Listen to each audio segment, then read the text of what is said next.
हाय दोस्तों, सुबह सुबह का गुड मॉर्निंग। आप लोग कैसे हैं, कैसे नहीं है, ज़रूर बताइए कमेंट करके। अब बाबू हमारा मस्त है, स्वस्थ है। युवराज खेल रहा है, खा रहा है, आराम से है बाबू।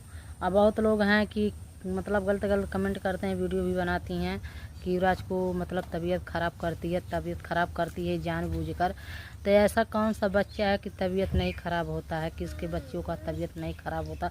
कौन बच्चा बीमार नहीं पड़ता है? कौन सियान नहीं बीमार पड़ता है?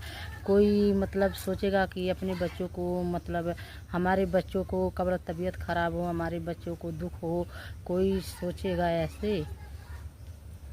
हर एक माँ सोचेगी कि हमारा बच्चा अच्छे से रहे, बढ़िया से रहे, स्वस्थ रहे, मस्त रहे। हर एक माँ सोचेगी बच्चे के बारे में अपना भलाई ही सोचेगी, बुराई नहीं सोचेगी।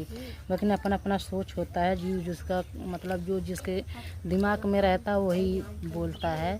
चलो, बोलने से कुछ नहीं होता है, जो जिसको बोलना है बोलने से हमको कोई फर्क नहीं पड़ेगा।